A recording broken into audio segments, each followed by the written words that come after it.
let's go ahead and take a look at this practice test. We're going to figure out some of these solutions here. And before we do, I want to take a look at this right here. You really should have all of these memorized at this point. All of the perfect squares along with their square roots. You'll notice if we take 2 and we square it, we get 4. If you take the square root of 4, you get right back to 2. If we take 7 and square it, we get 49. If we take the square root of 49, we get right back to 7. And then the same thing happens with the perfect cubes. Perfect cube of 4 is 64. And then if we take the cube root of 64, we get right back to 4. So you should have those memorized. That's going to be really helpful. If you've got those memorized, this is going to be a heck of a lot easier. But let's come back over here and let's take a look. So this first part, it says circle all the sets to which each number belongs. So we could have more than one answer for each one of these. So let's run through really quickly and remind ourselves. An integer is just a positive or negative whole number including 0. So it doesn't have to be written as a whole number, but as long as you can make it into a whole number, either positive or negative or 0, that would count as an integer. A rational number is a number that can be written as a fraction. It doesn't have to be written as a fraction up front. It just can be written as a fraction. So if it's written as a decimal, it either terminates, that means it stops, that means it comes to an end, or it has a repeating pattern. And irrational numbers, those are those ugly numbers that go on forever and don't have a repeating pattern. Numbers like pi or most of the square roots that we deal with, those are kind of ugly. And that's why we end up estimating a lot of those. And then remember, a real number, any number that you've dealt with so far or for the next couple of years, any number you can think of as a real number.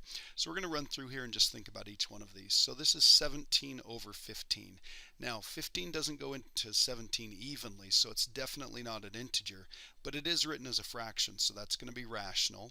Remember, it's either rational or irrational. These are two what we call mutually exclusive groups. If it's in one, it can't be in the other. So we can skip over irrational, and then we know for sure that every one of these numbers over here is real. So if you wanted to, you could go through and you could circle each one of these right away. Notice that we've got a decimal pattern here. That ellipses at the end, that dot dot dot, means it goes on forever. And then you'll notice that we don't have a repeating pattern here at all. So that means it's going to be irrational. And then stop and think about this for just a second. If it's irrational, that means it can't be written as a fraction. There's no way it's an integer. Okay, so it's irrational right there.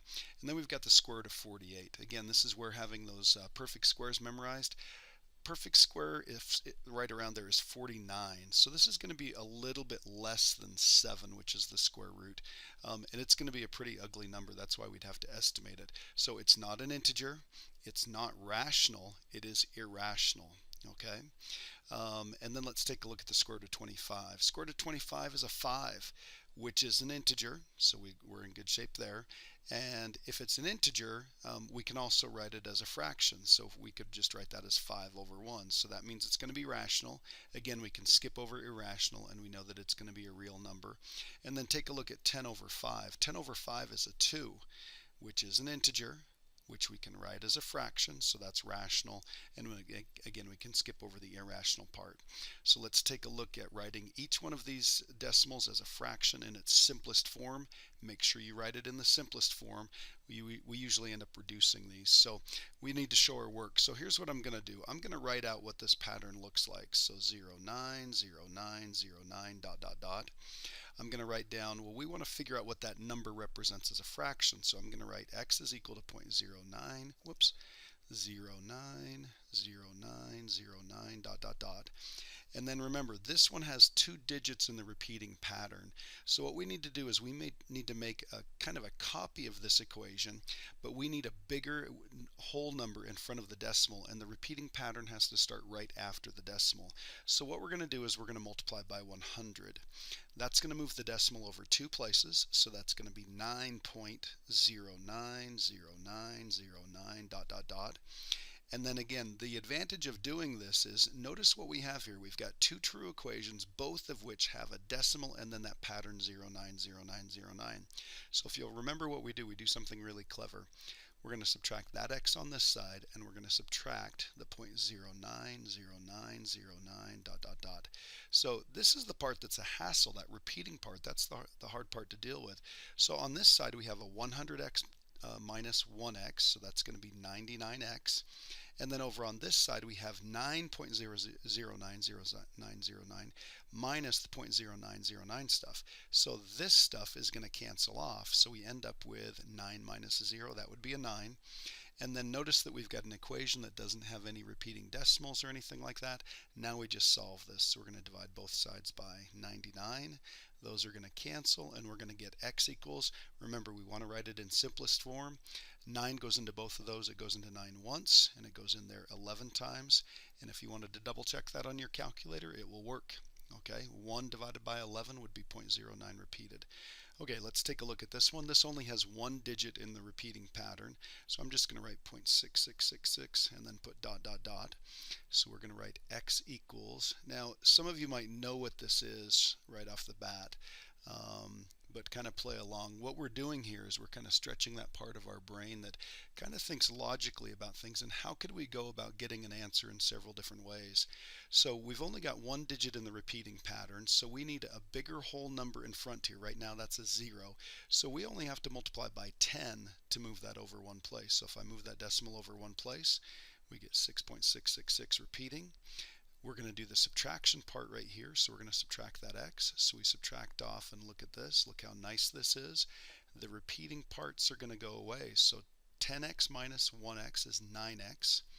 6.666 repeating minus the 0.6 repeating part, we end up with just a 6. Divide both sides by 9, and again we're not done until we simplify this. 3 goes in here twice, and 3 goes in here 3 times. So no surprise that 0.6 repeated turns out to be 2/3, so we're in great shape there. Okay, now this memorized stuff, so let's take a quick look here. So I've got the next couple problems up here, and here's where it really comes in handy if you've got these memorized. So this is the square root of 121. That's a perfect square of 11, so we're going to write 11 right there. Square root of 64, that's an 8. Let's see, and then remember, radicals play really well with fractions, so we can actually change this to the square root of 49 over the square root of 25. So we do the radical of the top over the radical of the bottom. Square root of 49 is a 7, and the square root of 25 is a 5, so we get 7/5 there, and that is reduced and everything. We certainly wouldn't change that to a mixed number. And then of course the square root of 100 is 10, because that would be 10 times 10. Now we've got cube roots. Now notice there's no index on each one of these up here, so we know those are square roots, but these here, they're cube roots. So we want to make sure that we're doing this right. Remember, the cube root of a negative is negative, and then we want to know what number do we cube to get 27. Of course, that's a 3. Very easy if you've got it memorized. And then we've got the cube root of 125. Remember, that's going to be 5 times 5 times 5. We'd have 3 of those underneath there, so the answer on this one's 5. Again, you don't need to show that work as long as you've got it memorized. Cool property of those fractions there. We're going to do the cube root of 1 on the top and the cube root of 64 on the bottom. Again, please make sure when you rewrite these that you put the index there. We've got to know that that's a cube root. If you leave that off, it would turn into a square root, and that would be no good. So the cube root of 1 is 1. And then careful with this one right here. 64 is the only one that's a perfect square and a perfect cube on the list that we've been dealing with. So that would be 4 cubed. Okay, so this is going to be a 1/4. And then remember, the cube root of negative 8, let's see, we would cube a negative. This is going to be a negative 2 right here. So we're going to circle that. And again, the idea behind this is this would be negative 2 times negative 2 times negative 2. Okay, so we've got that. Now, when we start estimating these, remember, it's not important to get the exact answer. That is not what we're after. We're trying to exercise the part of our brain that kind of gets a general idea, gets close, and can do that really quickly. So let's take a look at this one right here. This is radical 15. What we want to think is that's a little bit less than the square root of 16, which would be 4. So this is a little bit less than a little bit less than 4. So let's say that's about 3.9. Again, all we have to do is just be in the ballpark right there. And then the square root of 120 is around 121. Now, we didn't see that crop up in, oh, we did, that one right there. So it's got to be a little bit less than 11. So let's say that's going to be 10.9. and then we just put the minus between those. We've got 3.9 minus 10.9, so we end up with a negative 7 right there. Now, we're not saying that the answer is exactly 7, so if you wanted to put the little squiggly equal sign out there to say that it's approximately equal to that, that would be awesome. And there's a bit of a range here. So let's say that your neighbor thought that this was 3.9, but then they said, you know, I think that's about 10.8. And then they did a little subtraction problem there, so they ended up with negative 6.9. Again, that would be totally okay too, as long as you're in the right ballpark. So probably anywhere between, say, negative 6.8 and negative 7.2. Anything like that would be totally okay, because again, we're just showing our estimating skills right here. And then let's take a look at the next one. We've got 5 times, and let's figure out what the square root of 32 would be. That's around the square root of 36, which would be 6. So let's say it's a little bit less than that. Let's say it's about 5.8, because the square root here would be 6, so the square root of 32 would be a little bit less than that, so we're going to say 5.8. Then we've got negative 5 times the, or sorry, negative 4 times the square root of 10. Remember, square root of 9 is easy. That's a 3, so this is going to be a little bit more. So let's say we call that 3.1. Again, as long as we're in the ballpark, we're totally okay. If we want to say 5.9 or even 5.7, that wouldn't be too bad. And then over here, 3.1, 3.2, as long as we're guessing something that's a little bit bigger than 3, but probably not bigger than 3.5. Okay, so we're on the bottom half of the 3's here, and we're on the top half of the 5's there. So if we multiply the two of these together, we end up with 5 times 5.8. So I think we end up with a 29 on that one right here. So, and then on the other one, we end up with minus, this would be a 12.4. So let's check and see what we get all together here. And if you wanted to grab a calculator to do a couple of the calculations on this, that's totally okay. I'm going to grab this calculator right here, pull that up really quickly, and just throw this last little bit in here. So I'm going to do 29 minus 12.4. Wouldn't be a bad idea to take a guess. Definitely going to be positive on this one, and we end up with 16.6.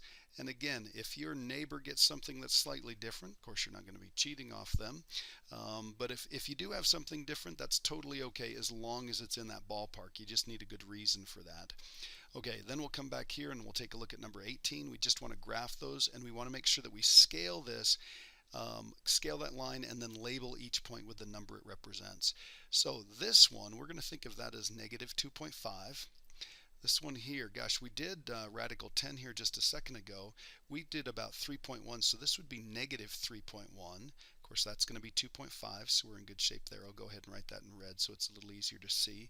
And then radical 8. That's a little bit less than radical 9, and we know radical 9 is going to be a 3 again. So we're going to guess something a little bit less than 3. So let's say about 2.9 here. And then, of course, that one's 0. So let's label these. So I'm going to put 0 right here. Okay, I'm going to put a big fat dot for that one, and I'm going to go ahead and label it. And then let's go ahead and scale this by 1. So this would be 1, 2, 3, 4, and 5. Negative 1, negative 2, negative 3, negative 4, negative 5 over here. Now, if you wanted to label these in half units, so do negative 1/2, negative 1, negative 1.5, negative 2, and so forth, that would be totally fine as long as you were sure that you had enough room to fit everything on here. And we would if we did this by halves, but I chose to do it by ones. So let's take this one right here, negative 2.5. So we need to know roughly where that is. That's going to be between negative 2 and negative 3, and right smack dab in the middle. So we put a big fat dot there, and we're going to do negative 5/2. Again, we use the original one. So we've got that one taken care of and that one taken care of. Let's do the negative 3.1. So that's going to be about right here. But again, we're not labeling it as negative 3.1. We're going to label that as negative radical 10. And then let's see, the next one is the 2.5, and that is the decimal 2.5, so we get to put a dot right there, right in between 2 and 3, and we're going to label that as 2.5, so we're done with these guys right here. And the last one is 2.9, or radical 8. Again, we're just taking a good guess right here, so we're going to put that about right there, and we're going to label that as radical 8. So these right here are the answer when we've scaled this axis appropriately. Please make sure you practice this. Think about these. These are great skills to have. These are really going to pay off in the long run. All right, good luck on the quiz.